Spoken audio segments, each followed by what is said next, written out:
Hi, everyone. Welcome back to Newfound Happy Hour. My name is Sarah, and this is a podcast mostly where we just talk to cool people doing cool things and sharing advice and experiences and a lot of best friend, big sister energy.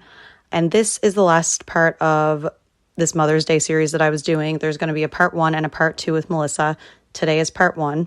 And in the last 4 episodes, I've spoken to Sarah and Hailey, two of my closest friends, about their experiences in early motherhood. Sarah with a 5-week-old and Hailey with a 16-month-old. And today, Melissa's talking about her life as a mom of 2 under 2. So she has a lot to say.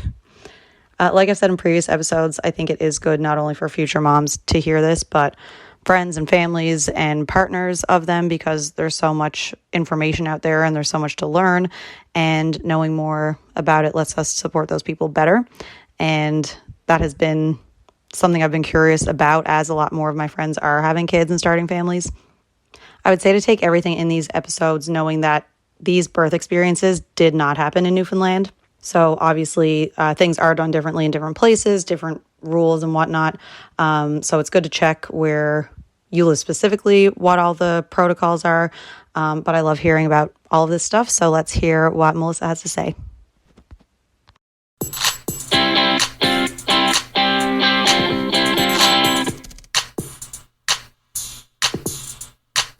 Like I remember people like kind of warning you about postpartum and like Oh, yeah, I um was going to ask you about that too.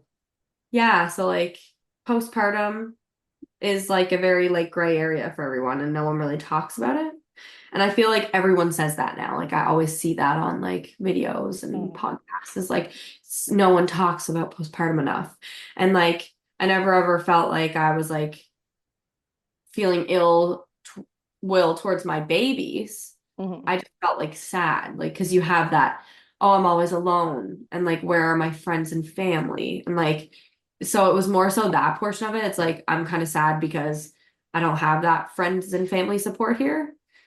Um, but with Cora, I remember I just got like sad about being by myself all the time. Like it's like it was pretty quick after too, and I think I had family here from Newfoundland. It was like June-ish. I think I had her in April. And Mhm. then I found this time with Banks, like I just felt more so sad about being alone with Cora. And then this time with Banks, I found I had more cues of that I was getting sad. So I was openly talking about it. Right. Like I was saying to Jeff, like, oh, I think I'm like feeling a little bit down today. Like it's not my best day, like whatever, like, like having a little bit of blues. Like, so I was way more like in tune with the way I was feeling because I had already gone through it Right. maybe. You like knew Um, what to expect. yeah, exactly. It is actually crazy. I know everyone says that, but like it's crazy what your body does. Like I was in a size and like normally what I'm a size like 2 or 4 or whatever in jeans. Like I've fluctuated over the years, like who Mm. really cares? But when I We all had this, do. yeah, like when I had that C-section, I was in a size 14 because I was so swollen. Like my body was just in such a different changing state. Like, and I was so uncomfortable because I was so swollen and like my scar and like all this stuff. And then when I had Banks, I was like, the next day I was at gymnastics with Cora. Like I went 2 days later, we went down the road to her gymnastics class and Jeff went out with her and I had Banks strapped to me and everyone's like, oh my God, you have the freshest baby. Yeah, So it literally was days old. crazy how your body can bounce back and be so resilient like through postpartum and Yeah, it is. yeah. Sarah was kind of talking about that. Yeah, it's like a very, very crazy state. Yeah. Well, I think you told me once too that like it's good.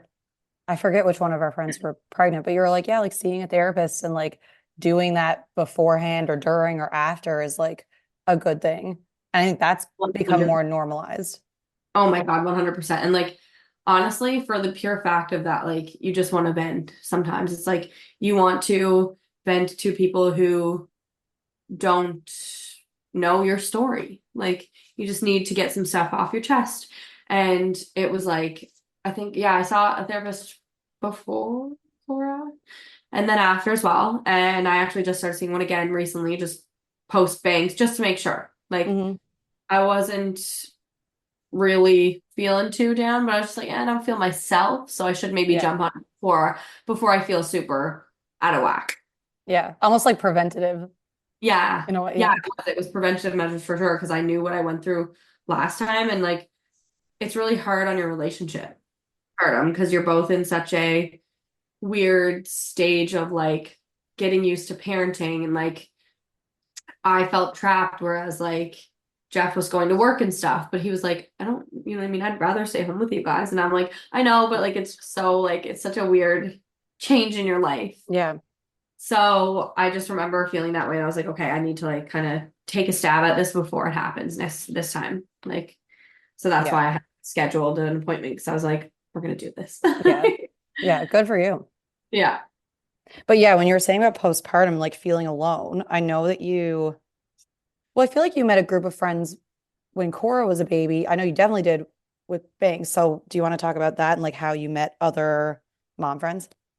So I actually met like the main group of girls that I like hang out with the kids when I had Cora. And one thing that I like would literally preach to everyone is to um get involved in, I don't know if it's like a community thing or like an Ontario based thing, but they have like a early on program, and it literally is free for all like new mothers. You get also the YMCA here gives you like a year membership for your child's Okay. first year of life, and they Oh, have I didn't know daycare. that. Yeah, so they have daycare there from 9 to 12 in the morning, so you can put your baby in the daycare and you can look at the daycare from the gym upstairs. And then the one thing that I met those moms in was early on. So like you go for like there's like hikes in the summer. They do like on Wednesdays they do like a get together at the like early on center. So like all the kids will do like story times and then they'll all just play. There's like toys there and they have snacks there for them, and like they do like a bunch of like community events like that, like for just new mothers. So I met these four women who work at the hospital in Coburg here, and they all had boys though. Mhm. So but all their birthdays are like a month apart. So Cora became friends with the four boys. And actually like when the kids turned one, we got photo shoots done together with the Yes, I kids. remember that. Yeah, and so the kids got their cake smash. We got a cake for each kid and they did their cake smash. And then we did pictures of like the moms and the babies, and then we did pictures of like all the babies and all the moms together and like just the mom. So it was so cool, like such a cool experience. And like those girls were there for me at like 2 a.m. Just 1 second. So I was, I think, Okay. Thanks is crying again. Thanks is gonna join us. Yay. Mr. Baby. Hi. Say hi to Sarah. It's like I miss Rachel for a second. Stop. He was so cute. Yeah, so the four girls that I met in that mom group were like a huge support. Like at 2 a.m. when you have no one else and you're just like, what is going on with my baby? Like, why is, you know what I mean? Why are they crying? Like, what am I gonna do? Like, Hmm. you just feel so lost and alone. Like, I found that group of girls, like, no matter like how different we all were, or like what different stages of life we were in, like, it just like we made it work like for each other. And it was so cool to have that support. Like, Yeah. and like we had so many people come and say, like, oh my God, like I can't believe you have like such a sweet group of like babies and moms together. And like so I felt like I was super grateful for like the bond that we made, like through the same like portion of life that we're going through, right? Like Yeah. we know each other whatsoever. We all had different like paths really, like, and Yeah. we all kind of supported each other through all this like hard times. He's killing me. You've always been a smiley baby. Oh yeah, he's a people person. But yeah, that's sweet. And that sounds like it would definitely be helpful. Oh, huge. Like I honestly now like don't know how people get through their first year without someone to text at 2 a.m. Like, or even Yeah. like, and that's in healthcare. Like I remember like Cora used to like spike a fever and I'd be so scared and I wouldn't know what to do. And like I'm like, I can't just run to the hospital every time my child spikes a fever. Right. So it was really nice to have that additional support in them because like a few of them were nurses and it was just Mm. like a crazy, huge help mentally. Say excuse me. Yeah, Um, nurse friends are always good to have anyway, but oh, especially when they're also mom friends, I would yeah. assume. Yeah, it was so good to like have that extra support. Like, I don't know how people don't. Yeah. Like, that was one thing I found also now. Is that funny?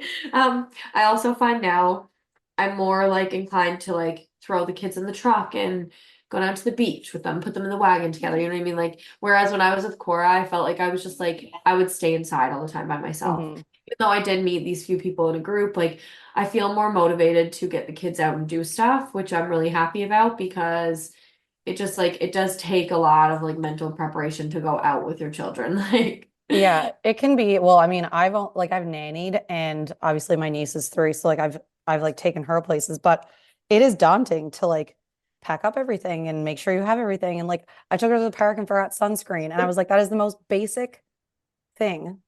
I know. Like just little things like all the things that you need to remember. It can I know. definitely be overwhelming.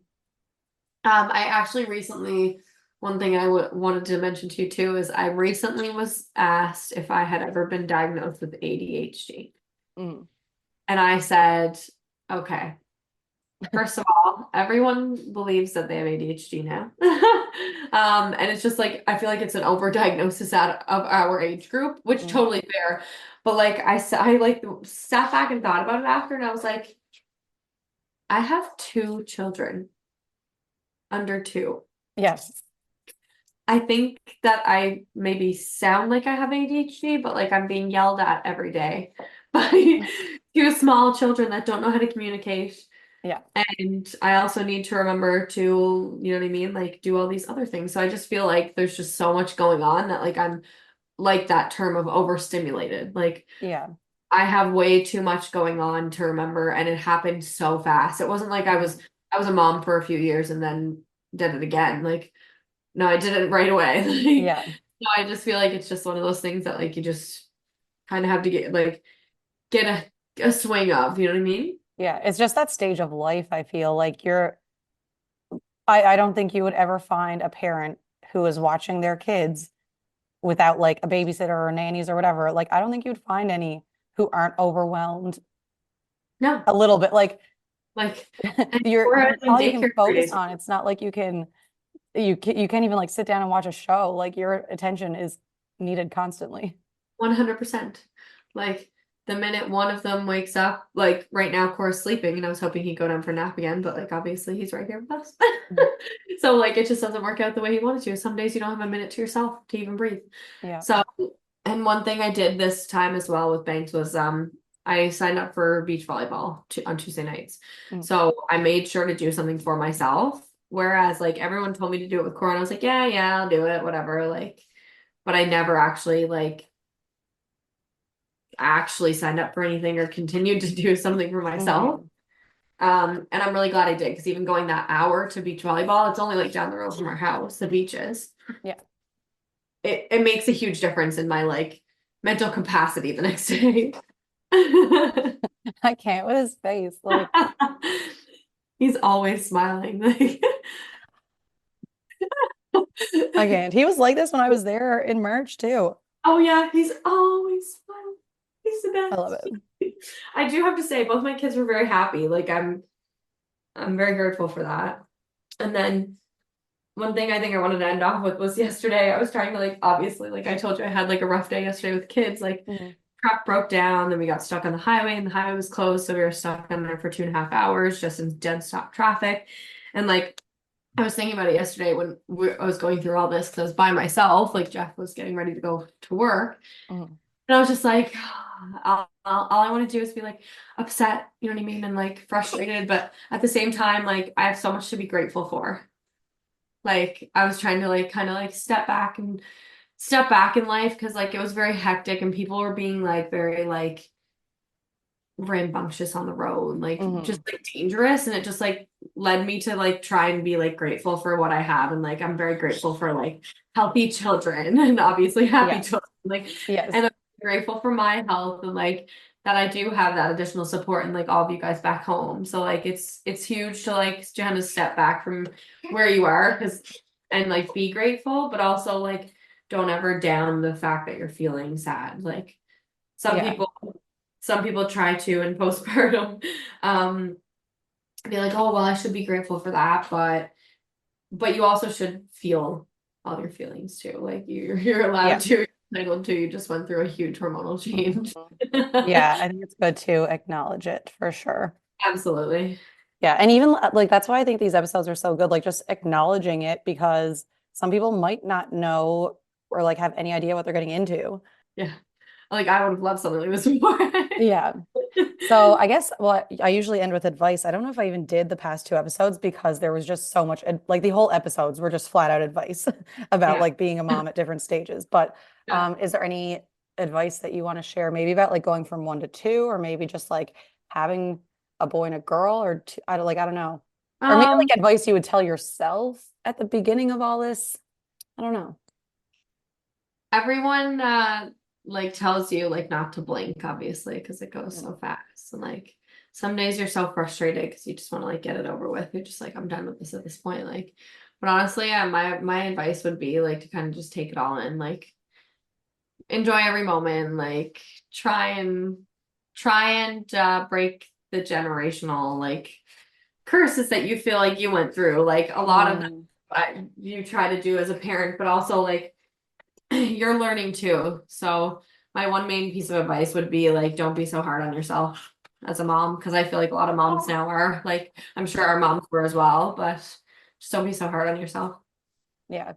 That's so true because I think like everyone's going to be hard on themselves anyways, but we have so much information that's like everywhere at all times that our moms didn't have. So I feel like it's an added layer of like, here are all the things you should be doing, 100%. which Like can be good, like to find information and stuff that they couldn't find. But at the same time, it's like so much to too think about. much. Yeah, like it's like an overload of stuff for some people too. Cause like I'm one who like doesn't really pay attention to everything, but like whereas some people overread, right? And it's like there's too much going on for the men. Yeah. So but yeah, it's Yeah. like be so hard on yourself, moms. You're all doing a great job. Love it. Love it. Yep. No, I love everything you said. And I think, like I said, it's good for everyone to, hi. Doesn't take much to please you, dude. No, no, no. Well, thanks for doing this and talking with me today. Thank you, Sarah. Bye.